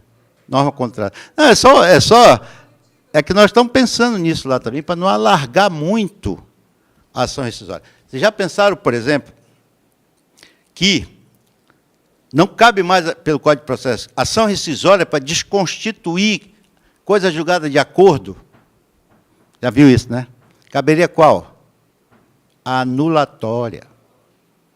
Só tem um detalhe. Se nós acabarmos com a rescisória para esse tipo de caso, olha o que vai encher de ação anulatória. Primeiro que o prazo é mais elastecido, não tem depósito prévio, e aí desculpa aí, gente, é uma brincadeira, vai avacalhar o acordo da Justiça do Trabalho. Essa expressão, me perdoe, tá? Esculhambar com os acordos. Todo mundo vai querer anular acordo. Então, nós, por questão de estratégia, mantivemos a súmula 259. Aliás, já tem até um autor aí famoso de processo que já até concordou que é institucionalmente melhor manter a súmula 259. E ele defendia, porque realmente não tem mais previsão no CPC. 966, parágrafo tal, não tem. Bom, agora eu vou parar, porque eu já estou... Então, gente, foi um grande prazer. Olha, eu lecionei muito tempo Direito do Trabalho e Processo e Teoria Geral do Processo, por isso que eu adoro processo. E eu sempre uso nessas palestras, por isso que eu falei conversa, esse ar mais assim, à vontade, sabe? Uso o linguajar, às vezes, paraense, vocês sabem que eu sou paraense, dá para notar pelo linguajar, né? Faço brincadeira, porque às vezes tem alguém na plateia querendo dormir, e felizmente não é o caso aqui, né? E foi um grande prazer voltar aqui. Eu vim no Sejusc aqui, mas convidado pela faculdade, não pelo tribunal. Eu não tinha sido, reclamei com o desembargador, o diretor, como é o nome dele? Basilone. Basilone, pô, esse tribunal não gosta de mim, não, nunca me convidaram para ir lá. Não, ministro, eu vou lhe convidar e tal. É que é um prazer a gente vir aqui conversar. Eu considero o TRT daqui um dos melhores tribunais, mas eu acho que vocês são muito afastados da gente. Eu considero vocês muito afastados, assim, não vão. A Gilmar foi convocado. Mas eu me lembro aqui, tinha uma desembargadora que foi do Pará, juíza, Maria Aparecida Caetano, já aposentou, né? Não é do meu tempo. Quando eu entrei, ela já tinha vindo para cá. Eu entrei em 89, acho que ela veio antes. Né? Mas eu me lembro dela, que eu era advogado também trabalhista, fiz audiência. E eu sei que ela foi juíza daqui. Claro, com esse mar maravilhoso aqui, não sei como o ministro Ramos trocou isso aqui por Brasília, meu Deus do céu. Eu ficaria, sabe, pensando 2 vezes, 3 vezes. Mas é a carreira, né, gente? E ele é um brilhante magistrado, né? Sabe, para mim foi assim, uma surpresa, não o conhecia, mas é um homem competente, na SDI tem posições assim, muito bem fundamentadas, sabe? É um excelente companheiro, um excelente colega, um excelente amigo. Então, vocês estão de parabéns. Perderam um desembargador, mas a Justiça do Trabalho e o TSE ganhou, a Justiça e o Tribunal ganharam um excelente ministro. E, então, fiquem orgulhosos. Eu sei que ele não é daqui, ele é gaúcho, né? Não, a carreira foi aqui, digo, mas ele de origem e nascimento é gaúcho. Mas a formação dele é aqui. Catarinense. Pronto. É Barriga Verde, é isso? É, Barriga Verde. Barriga Verde. Então, olha, muito obrigado pela atenção. Desculpe aí, às vezes, meu destempero verbal, a minha empolgação. Eu digo que, para ser juiz do trabalho, você tem que gostar do que faz, se apaixonar pelo que faz, defender o seu pensamento. Se você estiver errado, paciência, colegiado decide. Mas decida. E procure ver na sua consciência o que é melhor para as partes. E lembre-se que sentença é sentimento, sentire. Então, sintam quando vocês forem proferir a sentença. Aí vocês vão, com certeza, sentir melhores. Muito obrigado pela atenção e eu fico à disposição se quiserem fazer alguma pergunta. Muito obrigado mesmo.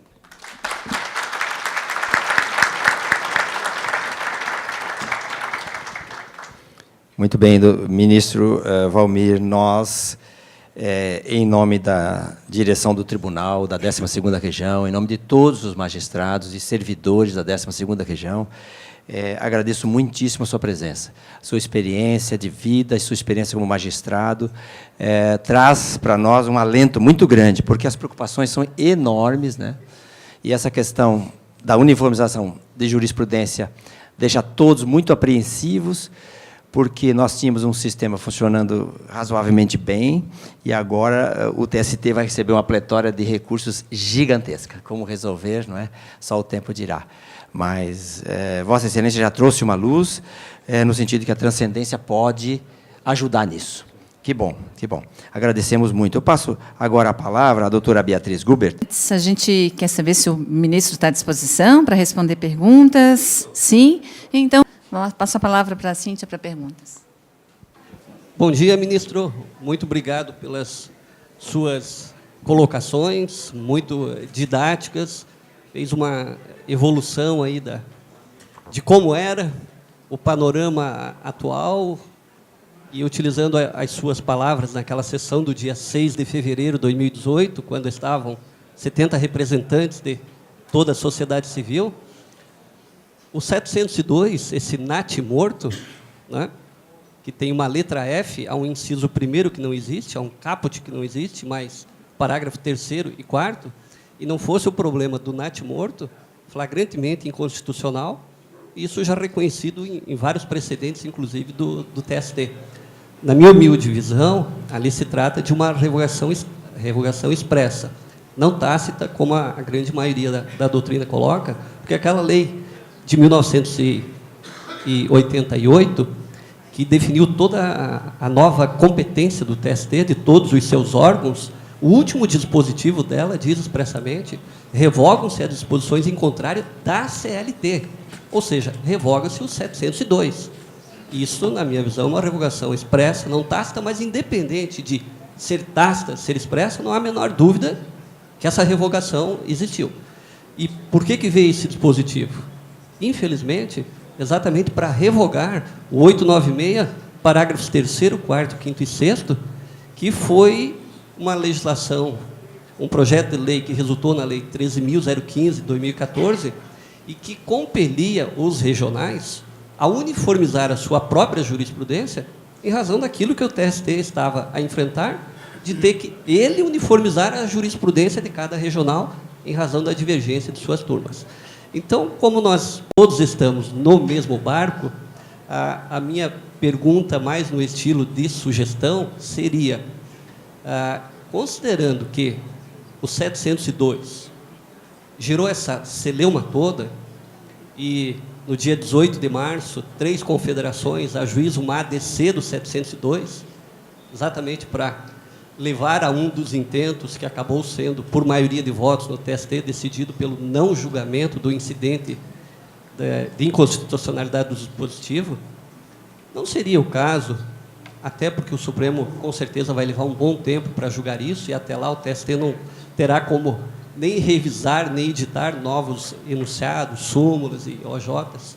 Não seria o caso de pensarmos em repristinar, apresentando um projeto de lei para restabelecer a vigência, o parágrafo 3º ao 6º, tendo em vista que, no pouco período de vigência, e eu notei isso aqui no TRT, sou juiz de primeiro grau, mas substituindo, vez ou outra lá, a enorme importância das OJs, das IUGs, né, da TJP, Tese Jurídica Prevalecente, ou mesmo súmula editada nesse formato, né? Será que não é o momento, em razão dessa celeuma toda, até para acabarmos com isso, e perderia objeto tanto o incidente de declaração de inconstitucionalidade do TST, como a própria ADC no STF, de gestionarmos novamente a reinclusão desse dispositivo? O autor dessa parte da lei já me disse que ele estaria negociando, olha como é que é, negociando com o Marinho, é Marinho, é aquele secretário lá, um projeto para alterar, porque ele acha que o dispositivo é inconveniente. Aí eu perguntei, então me define, do ponto de vista jurídico, técnico, o que é inconveniente.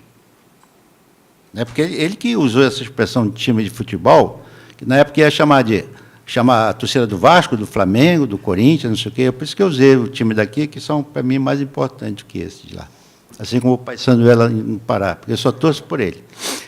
E eu perguntei o que é inconveniente. Não, porque não sei o quê, causa... Meu amigo, isso, inconveniente não é jurídico, né? Ou é constitucional ou não é constitucional. Eu não sei, ele me disse que o Marinho, ele estava negociando com o Marinho, que ele viu que, né, que ele quer, porque quer aplicar a reforma, mas ele quer aplicar do jeito dele, e não como o tribunal pensa. Entendeu? Ele está negociando lá, não sei o que vai sair daí. Como ele negociou vários dispositivos lá, inclusive aquele do inciso 4, você notou, você que já vejo que é estudioso, o inciso 4 do 896, que trata da questão da fundamentação da negativa de prestação judicial, era uma decisão do SDI. No dia seguinte, estava lá no projeto. Quem levou? Entendeu? Então, acho que nós temos que esperar. Eu espero que o Supremo decida logo isso. Infelizmente, fizeram isso para nos manietar, para tentar que nós não exerçamos a nossa função. Agora, resolver com incidente de recurso repetitivo ou com IRDB é complicado, porque o tempo é muito grande. Antigamente, o Código previa 1 ano para julgar o incidente. Agora não tem mais tempo, né? Porque não, e aí vem todo mundo querendo se manifestar a favor da sua tese, né? Aí vai legitimar a decisão como se ela não fosse legitimada pelos próprios precedentes. Interessante, né? São os precedentes que legitimam a jurisprudência persuasiva, aquela que não é obrigatória, que, a meu juízo, deveria ser. Eu acho que é uma vitória de pirro. Você decidir em favor de uma parte contra uma súmula do TST, salvo se a parte que perdeu não tiver, por exemplo, o empregador não tiver recurso para pagar o depósito recursal, né? Aí você inviabiliza mesmo, né? Você acaba com a empresa. É claro, estamos falando de pequenas e microempresas, né? Tem que pensar nisso também. Eu tenho uma regra, um pensamento melhor, que essas empresas deveriam ser tratadas desigualmente do ponto de vista da interposição de recursos. Sabe? Micro, pequenas empresas, sei lá, deveria dar uma isenção de depósito, porque não tem dinheiro para recorrer. Tem dinheiro. E eu tenho exemplos aí que podia te dar mancheias aí. Mas, infelizmente, nós estamos agora amarrados aí. Vamos esperar o Supremo, tá bem?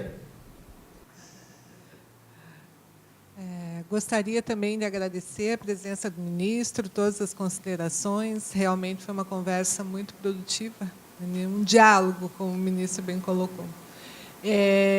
Junto com o desembargador Gilmar, faço parte da Comissão de Jurisprudência do Tribunal. E nós estávamos aguardando o julgamento, né, do incidente de inconstitucionalidade. E agora, então, vamos aguardar, né? Porque pelo teor do artigo 702, acho que nós só temos a possibilidade de cancelamento de súmula. Edição e modulação fica inviabilizada, né, ministro? Qual seria seu conselho diante da situação? A interpretação gramatical leva a essa conclusão. Edição, revisão. O problema do cancelamento, para nós, é que isso causa um transtorno. Como eu falei, talvez o TRT aqui não tenha processos anteriores à lei para julgar. Tem? Pois é. E aí, cancelar a súmula de você vai fazer o quê? Como é que vocês vão julgar os anteriores? Pela nova regra? Então, a mesma, direito intertemporal, né? Então, mas a proposta do outro lado era cancelar tudo contra a lei. Alguns colegas que já, por exemplo, já eram contra a súmula de horas em itinere, eles querem que a gente cancele a súmula de horas em itinere, mas eu também entendo que tem que modular, não é possível fazer uma aplicação retroativa da lei material. Né? Não, de certo modo, essa questão é controvertida. Realmente tem. Lá no TC também tem essa ponderação, né? E aí, talvez pudesse cancelar mesmo. Agora, quando chegasse o processo anterior, você ia ver a situação ali, se havia alguma garantia, e a lei anterior. Então, aí não aplicava retroativamente. Eu acho que aí processualmente dá. Só que, se nós formos cancelar, vou dizer que nós estamos burlando a lei, encontrando um jeitinho para descumprir a lei, entendeu? Se nós resolvemos não fazer nada, nem cancelar. Tinha uma proposta de cancelamento, só que nós não podemos, o TST não pode cancelar, né? Não pode por questão de segurança. Então, vai me cumprir, então, fazer o encerramento aqui, justificando inicialmente a ausência do diretor da escola. O desembargador Basilone está com problemas de saúde na família, me pediu para transmitir um abraço. Resgatamos, então, essa dívida, o senhor foi convidado, e aqui, sempre que vem a primeira vez, ministro, tem que retornar para falar mais. O nosso tema este ano, ministro, reconfiguração institucional nas relações de trabalho, desafios institucionais e pessoais do juízo do trabalho. Na abertura, eu falei que este ano nós íamos nos voltar para os juízes do trabalho. O nosso tema, ano passado, foi a reforma trabalhista, obviamente. Mas, esse ano, íamos estudar a reforma a partir da figura do juiz do trabalho. E, para isso, neste módulo, nós trouxemos sociólogos, filósofos, para falar a professora Aldaci, falando sobre a reforma trabalhista do ponto de vista interno da instituição e do ponto de vista externo, do ponto de vista da sociedade. E foi curioso, porque o senhor mencionou no início da palestra, fui eu que fiz a manifestação, dizendo que todas as palestras estavam linkadas. E nós tivemos esse fecho de ouro, com a sua brilhante manifestação, que me trouxe, e tenho certeza aos colegas e aos servidores que estão aqui, muito alento, nessa fase de tanta desesperança. Porque eu, juiz há 25 anos em primeiro grau, eu lhe digo, juiz tem que ter coragem. Eu partilho integralmente dessa sua frase, e, para mim, ela resume o nosso módulo do início ao fim. Nós temos que fortalecer a esperança, a gente tem que fortalecer a ética no sentido de consideração pelo outro. Temos que fortalecer a solidariedade, temos que buscar a tolerância entre nós. E isso é o que a Escola Judicial vem tentando fazer este ano, e é o que nós buscamos com este primeiro módulo. Então, eu finalizo brevemente dizendo, aqui foi uma frase que o professor, eu acho que Cássio Casagrande, no primeiro painel, que foi sobre a história do direito do trabalho nos Estados Unidos, dizendo, nós temos direito à igualdade, nós temos direito à diferença. É uma frase do professor Boaventura de Souza Santos.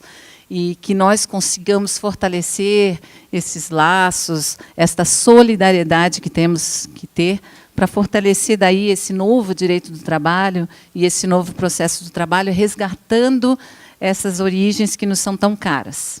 Muito obrigada pela palestra, muito obrigada pela defesa das ideias tão apaixonada e que nos traz esperança, que é a palavra de ordem. Muito obrigada em nome da Escola Judicial.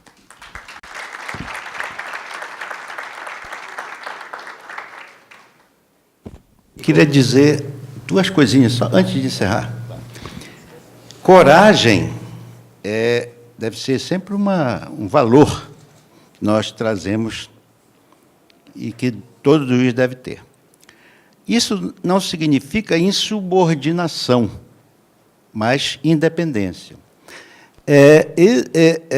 Quando nós somos corajosos, às vezes nós desagradamos determinadas pessoas que hierarquicamente estão acima da gente. Não é o meu caso hoje, mas já foi meu caso no passado. Eu era juiz substituto. Naquela época em que havia as ações, você deve ter examinado, sobre mudança de regime jurídico em que se pedia o levantamento do FGTS, e aí eu determinava o sequestro na boca do caixa, da Caixa Econômica, dos valores. E aí a corregedora, na época, mandou uma orientação, ela não escreveu, para todos os juízes que não sequestrassem, e eu continuei sequestrando. E ela passou a me odiar. Eu era adorado e passou a me odiar. De outra feita, e inclusive não votou em mim para a lista de mérito no merecimento do tribunal. Eu era o melhor, segundo o tribunal, mas eu fui posto em 3º lugar. E eu virei a lista de cabeça para baixo, foi a primeira vez que aconteceu no tribunal isso. Em 97 eu fui para o tribunal. A outra vez foi o seguinte, isso é para contar que coragem é uma coisa, né? Subserviência, ou então você querer ser autoritário é outra. A outra, eu mandei sequestrar de um cartório que não queria pagar a execução, o dinheiro na boca do Mandeus, ele sequestrou, depositou. Aí eu recebo um telefonema dela, olha aí, perseguia. Por que que eu tinha sequestrado e fechado as portas do cartório? Eu falei, olha, em primeiro lugar, eu não lhe devo satisfação. Eu sou o juiz do processo. Segundo, eu não tenho a chave eu disse, não tenho a chave do cartório para fechar cartório. Aí ela... porque meu colega de faculdade, o doutor fulano, que era o cartorário, está aqui comigo. Falei, ele não devia estar com a senhora, ele devia estar aqui comigo, que eu sou o juiz do processo, e eu não fiz nada errado. Aí, tá bom. Tamanho do processo aqui, mandei, tá aí. Daqui a pouco ela já liga mais calminha, né? Pô, Mi, você não pode resolver isso para mim? Mande ele aqui. O cara era metido para caramba, né? Chegou lá, deixei ele chá de cadeira, 1 hora esperando. Quando ele entrou, doutor Valmir, eu falei, olha, eu vou mandar devolver o dinheiro, mas o senhor vai ficar como fiel depositário. Se o senhor não pagar em 48 horas, eu vou mandar ele prender. Ele pagou. O senhor devia ter vindo comigo, não com ela. Ele pagou. Agora, você já viu, né? A mulher não votou em mim na lista lá. Então, independência. Sabe? Você não pode ser subserviente. Porque a doutora fulana mandou. Não, doutora, mande por escrito. Falei, mande por escrito. Ela mandou? Não mandou. Aí, quando eu fui ministro, ela mandou um telegrama me cumprimentando. Falei, olha como são as coisas. Então, eu fico muito feliz, viu? Obrigado, e realmente eu procuro incentivar. Queria dizer, inclusive, que na banca da prova oral eram 269 candidatos, tinha candidato daqui, passaram 220.